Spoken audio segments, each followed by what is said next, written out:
Hello, and welcome to this mini panel on breast cancer, where I'll be joined by several colleagues who I'll introduce in a moment. My name is Bill Gradisher, professor of medicine at Northwestern University. I'm a breast oncologist there, and I'm joined by several other well-known colleagues, and we'll go around very quickly and have them introduce themselves personally. And we'll start with Sarah Hurvitz.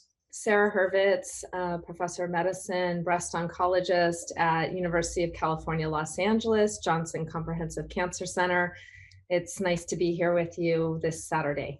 Norman Womark. I'm professor of surgery at the University of Pittsburgh and chairman of the NSABP and the contact principal investigator of the NRG Oncology Cooperative Group.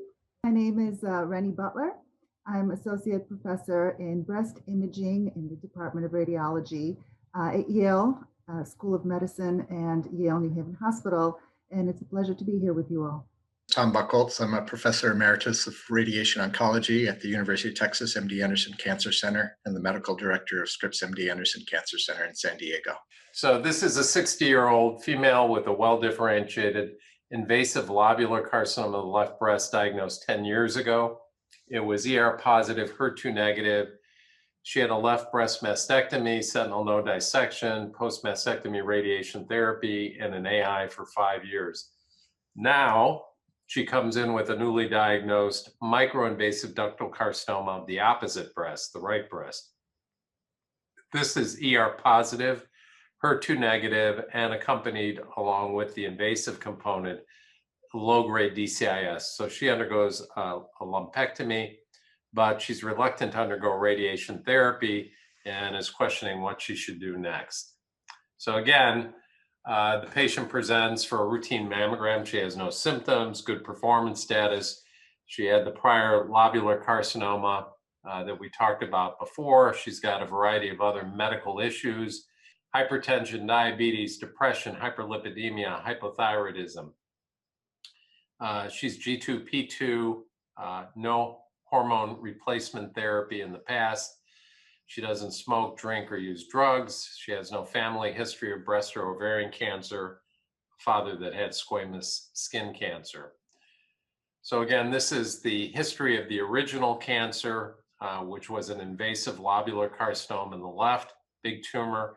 She underwent a mastectomy, sentinel node biopsy. The nodes were negative. She received post-mastectomy radiation therapy, and we may ask Tom about that, what the indications are for post-mastectomy RT, and then finally 5 years of letrozole. So, Renee, you want to talk about the mammograms? Sure, these are her mammogram images and just one axial image from an MRI that was performed when she was diagnosed with her first cancer in 2010. So she presented with this sort of round but spiculated mass in the upper outer quadrant of the left breast. And we see it here in the MRI image, which also confirms that there is no additional disease in the axilla or in the contralateral breast. And this is the MRI. And this is the more recent MRI. Here we see that she's post-left mastectomy. And we're imaging the right breast, and just right there in the anterior, inferior medial quadrant of the right breast, we now see this small 7 millimeter mass. Okay. So we come to the present time, and she has a stereotactic guided needle biopsy. She has a 2 millimeter microinvasive ductal carcinoma, well differentiated, as I noted earlier. She had associated DCIS, some atypical lobular hyperplasia, no lymphatic or vascular invasion. The tumor was ER/PR positive, HER2 negative. She undergoes a lumpectomy in a sentinel node, and she, in the end, has 4 millimeters of microinvasive disease.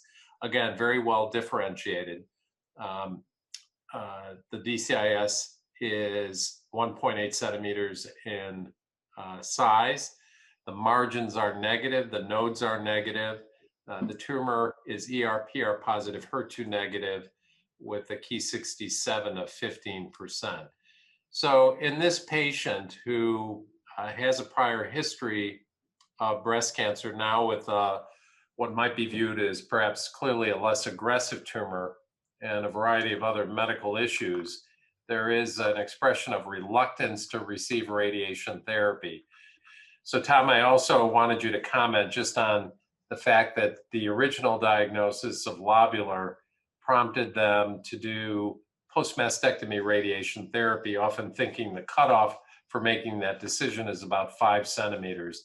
Are there any nuances with that, and then more germane to the situation now?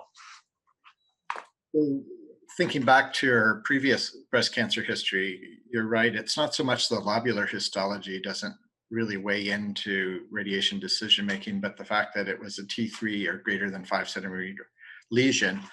T3N0 is an uncommon historical indication for post-mastectomy radiation.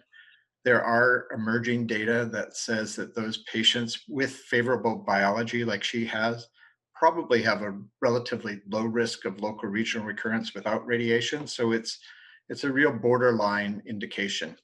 Nowadays, most cases of T3N0 disease get treated with neoadjuvant approach. And so it's relatively uncommon now to have upfront surgery and be found to have T3N0 disease. And in that setting, I think you could go either way in her particular case. I would have discussed it with the patient. I think her overall risk of local regional recurrence without radiation would be probably under 15% and over 10%. And so it's kind of a watershed area where you could adopt an approach. Now, in her current situation, if after her lumpectomy, she's likewise in a watershed area, I'd want to understand with her what's her reluctance of receiving radiation. Compared to her previous radiation, this would be exceedingly simple. I think you could treat her with an external beam partial breast approach. You could probably even treat her over a 5 to 10 day fractionation scheme. It would be well away from her heart and her lungs. It would be extremely well tolerated with really trivial side effects. It would offer some protection against local regional recurrence. If she were over the age of 70, clearly radiation would probably not be recommended. She's still 60, which is a relatively young age. But there are ongoing trials that look at biomarker expression in this ER positive, HER2 negative setting. So you could consider doing an oncotype. And if the oncotype were low, that would be a further indication that maybe radiation could be avoided. So that's one more consideration. There's a randomized trial now using oncotype to further discriminate who may be able to forego radiation completely. If she just said, I'm not going to have radiation, I would still feel comfortable with that. I wouldn't encourage her to have a mastectomy to avoid the need for radiation, because I think no matter what, her risk of local recurrence is going to be low. If she's, again, goes on to be treated with adequate hormonal therapy. I don't recall that. I guess she developed this after cessation of her 5 years of Arimidex for her original treatment. So I think this should be, again, a very hormone responsive tumor to anti-estrogen therapy. Great. And Norm, would you be pushing her to get any sort of, definitive surgery on that side, a mastectomy? Do you feel strongly about that? No, I would not be pushing her to get any more operative procedures than she's already gotten. I would like to review the slides. I'm not sure I understand the terminology of microinvasion as related to this individual. The alleged 4 millimeters of microinvasion and 1.8 centimeters of DCIS. I would like to review that. As opposed to my level of equipoise, and of course my level of equipoise isn't important. The patient's level of equipoise is far more important, and she's already made it clear that she wishes to avoid radiotherapy. And at one time, I would have been, very much in favor of trying to convince her to utilize radiotherapy in this situation. Over the years, I've become less dogmatic about that. As Tom pointed out, this is a favorable histology, the microinvasion notwithstanding. Granted, B17 was the first trial to show the salutary effects of radiotherapy, decreasing the likelihood of ipsilateral breast tumor recurrence by about 50%. But I would acquiesce to the patient's bias, and in this situation, not utilize radiotherapy or any other further intervention. And then Sarah, finally, I mean, this is however the path is reviewed, if we end up at, 4 millimeters, whether it's, a solid area of 4 millimeters or little dispersed areas of microinvasive disease, it's measured in millimeters. If you could, would you do an oncotype in this kind of patient looking for a reason to give or not give chemotherapy, or is it just simply too small? I let's assume it's not too small.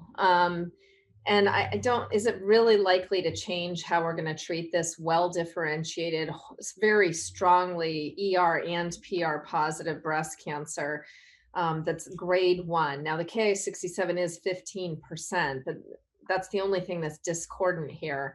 Her oncotype score would have to be like higher than 26 to warrant chemotherapy discussion. And I still feel like it's unlikely to benefit her. I'd rather not order a $5,000 test for a 4 millimeter, tumor looking for reasons to give chemotherapy. This just doesn't seem to be a chemotherapy, a tumor that would be amenable to that type of treatment. Now, if we are dealing with a woman who's exceedingly anxious about her risk of recurrence and really wants to make sure chemo is not beneficial, sure, order the test on it.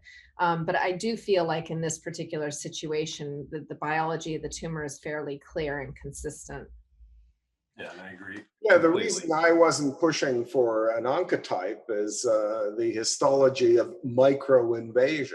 I mean, if this were clearly an invasive lesion, I would get an oncotype. But the microinvasion here, I think, is a variable that I'm not entirely comfortable with, and B is not tantamount to invasive breast cancer. Sarah, how would you treat her with hormonal therapy with her previous lobular cancer? Yeah, I'd be comfortable using an aromatase inhibitor again if she tolerated it well. She does have some bone health issues. So I think we got to keep our eye on the ball there and make sure we've looked at a recent bone density and even consider the use of a bisphosphonate, which probably has as much data supporting its use systemically as chemo in this situation. The benefits would probably be better for her to use a bisphosphonate than chemo even. She had a 5-year, I think, or 4-year disease-free interval from ending her adjuvant endocrine therapy for the lobular and having this one diagnosed. And this one was so small, it probably wasn't present when she was receiving the aromatase inhibitor previously. So I don't think that there's any concern that she's got an ESR1 mutation, for example, that would render her resistant to that type of therapy.